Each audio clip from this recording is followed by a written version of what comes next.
Bigyan natin ng reaksyon itong mga pahayag ni ex-senator Trillanes sa interview sa kanya ni Christian Isguera.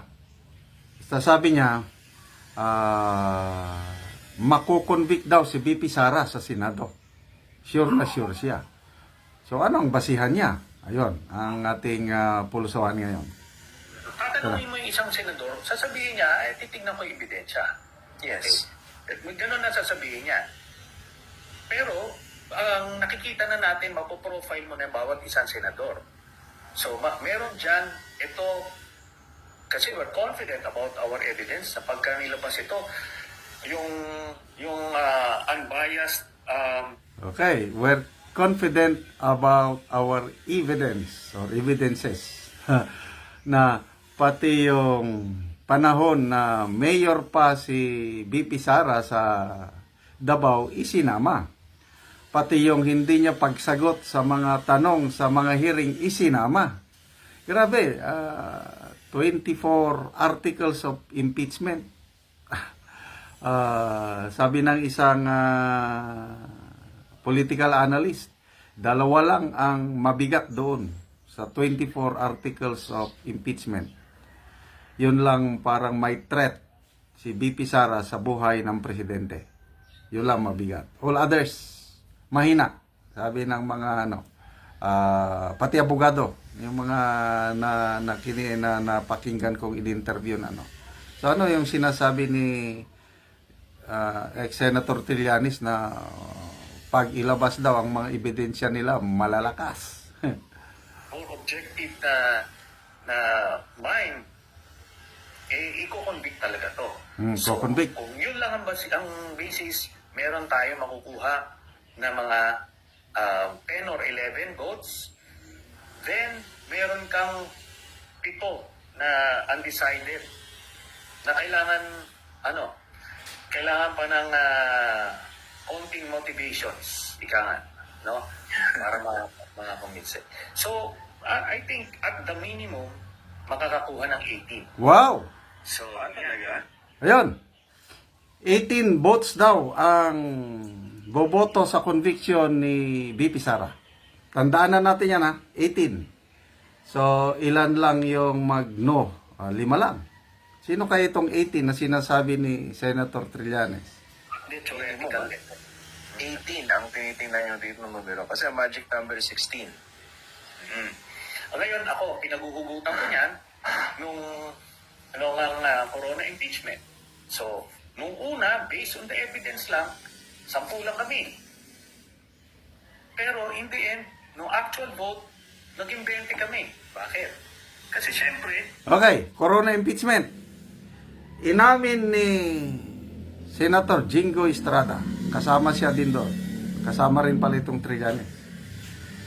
Corona impeachment, mismo ang presidente, si late Pangulong Noynoy Aquino, tumatawag sa mga senador. Ini-influensyahan ng presidente ang mga senador na boboto para sa conviction. Yun ang kaibahan. Ngayon, kasi kung totoo yung sabi ng Pangulong Marcos Jr. na ayaw niya ng impeachment, hindi siya tatawag. O kahit tatawag siya, hindi ako naniniwala na mayroong conviction. Yung 16, mahirap. Mamaya, i-discuss natin yung 8 acquittal lang, 8 boto lang kailangan ni BP Sara. Mabibilang natin mamaya. This is a political exercise. Maraming mga tools for persuasion. Ika nga, di ba? Huwag na i-elaborate. Okay. Naalala ko rin nung panahon na yan na nagbobotohan na nung pumalo na ng 16.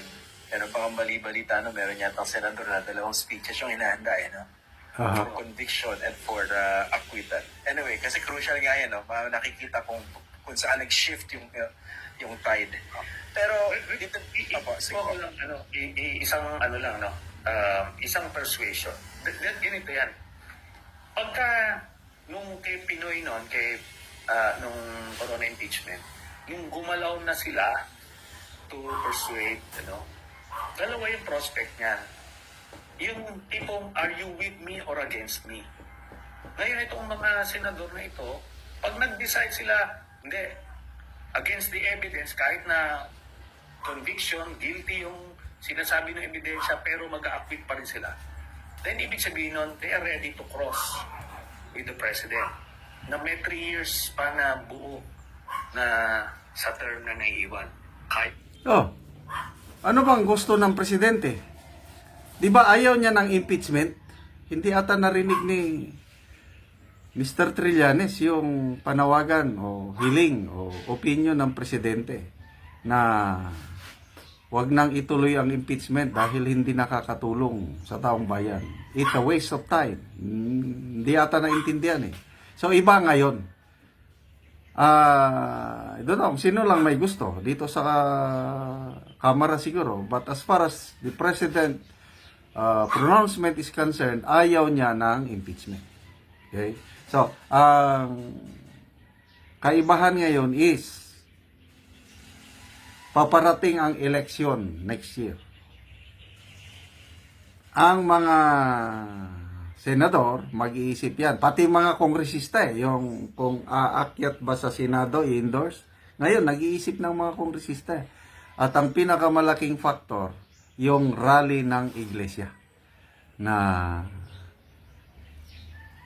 ayaw nila ng impeachment in support sa statement ng Pangulong Marcos Jr. na huwag nang ituloy. Marami ang mag-isip niyan. Ang mga kakandidato next year, senador ka man or kongresista, hindi mo pwedeng ibaliwala ang black voting ng Iglesia ni Cristo. Yan ba nila yun? Di ba? Oh, kung umabot sa ganon yung persuasive tools na gagamitin, are you with me or against me? Di ba? Ito na yung ebidensya. O ngayon, mabigat na desisyon din yan sa senador. Teka muna, hindi ko rin kaya labanan pa na mahaba pa yung termine. 3 years Yun pa. 3 years. And then naman po sa House, sabi nyo, yung isang proseso na hindi masyado napapag-usapan, yung mas mapabilis, 1/3. Nakukuha ba yun? Depende Kaya. sa ano po yun. Madali yun. Kung isang ano lang yun, isang kung mag-go signal lang yun, mabilis yun. Nag-uunahan pa magpirmahan. So, pero, maaaring gusto nila tignan yung kung ano ba talaga, kumpirmado ba talaga tong mga ebidensya nandito. Kaya ako, I'm confident, pagka sinumpi na yung mga AMLAC documents, makikita nila, uy, tama, andito pala. So, the smoking gun is there. AMLAC documents? Nag-issue na po ng statement ng AMLAC sa hearing ng CODCOM. Nag-issue na, nagsalita na yung ng AMLAC na yung mga dokumento na pinapakita ni ex-Senator Trillanes ay hindi galing sa AMLAC. Wala silang ibinigay na dokumento sa AMLAC, kay Trillanes. I don't know kung saan nakuha ni ex-Senator Trillanes yung mga dokumento. Kasi ang isa atang ebidensya yung mga bank accounts. Anyway,